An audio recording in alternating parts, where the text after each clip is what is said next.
Y ya nos acompaña el ex canciller de México, colaborador de CNN, Jorge Castañeda, pues para hablar de este primer año en relación con esa victoria electoral de Gustavo Petro. Jorge, qué gusto saludarte, pero ¿sabes qué? Déjame empezar por algo que me llama la atención y se parece a lo que dice en México el presidente López Obrador.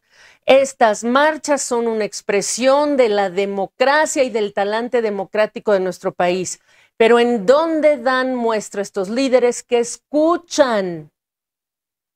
Bueno, Gaby, en efecto, todos los presidentes y sobre todo los latinoamericanos les encanta decir que las marchas son expresión de pluralidad, diversidad, democracia, etcétera, y lo son, por cierto, y se vanaglorian ellos, quizás sin tanta razón, de permitirlas. No están permitiendo algo fuera de lo común, de lo normal. Se está ejerciendo un derecho y los gobiernos deben de respetar esos derechos y no hay nada en particular que, insisto, vanagloriarse de ello. Simplemente es un derecho.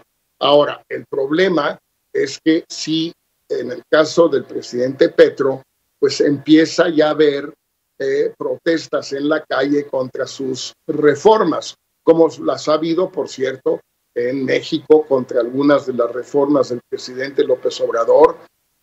Todavía no las hay claramente en Chile, pero también ha habido oposición a esas reformas. Y lo que pasa, Gabriela, yo creo que en el caso de Colombia en particular, es que después de un muy buen arranque del presidente Petro, logró su reforma fiscal, construyó mayoría en ambas cámaras, con los liberales, con los conservadores, incluso hasta con el partido de Uribe. Poco a poco se le fue desgranando esa mayoría. Y ahora las tres reformas sociales que están pendientes y que se suponía que se iban a financiar con la reforma fiscal que sí se aprobó, aunque en realidad fue menos lo que se obtuvo que lo que se esperaba, pues ya no está siendo tan factible. No está correspondiendo la aprobación de las reformas sociales a la aprobación de la reforma fiscal que las posibilitaba.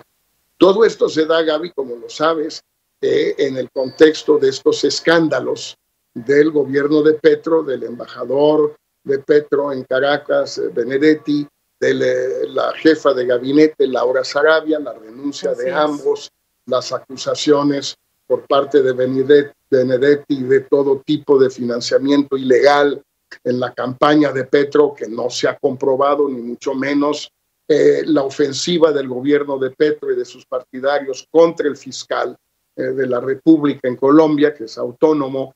Todo esto está generando un ambiente, yo no sé si de crisis, pero sí de cierto impas, de cierto atolladero en el que se encuentra el gobierno del presidente Petro, de cierta parálisis, es el término que muchos medios han utilizado, Gaby.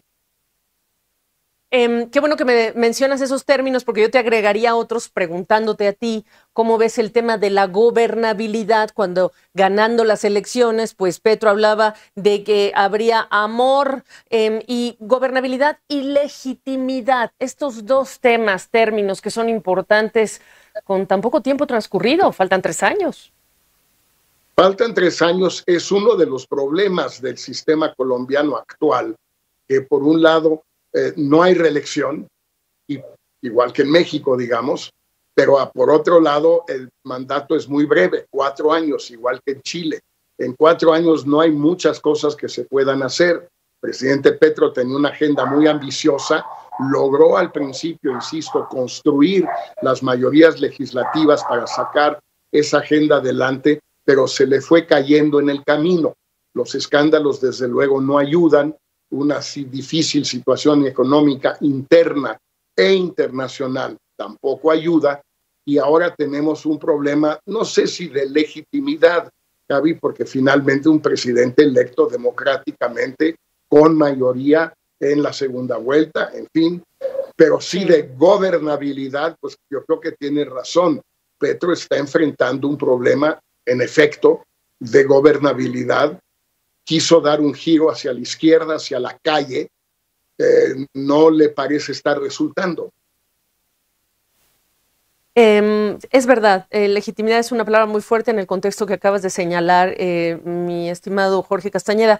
Ahora, no sé si decirte que en el lado de la paz y estos proyectos de la paz se puede hablar de algún tipo de acierto en los 45 segundos que nos quedan de plática.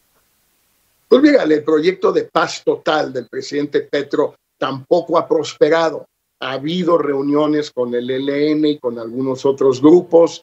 Algunos han prosperado más que otros, pero ya al cumplirse un año de la elección de Petro, pues da la impresión que se ha avanzado menos en esto de la paz total de lo que se podía esperar. Y uno puede preguntarse si realmente fue una meta realista, una meta verosímil que se fijó Petro, y la utilización del término total, pues siempre es un poquito ambicioso, Gaby. La paz total, ¿frente a qué? Una paz a medias, una paz 3/4, claro. No sé muy bien qué quiera decir, y en todo caso hasta ahora no se ha logrado.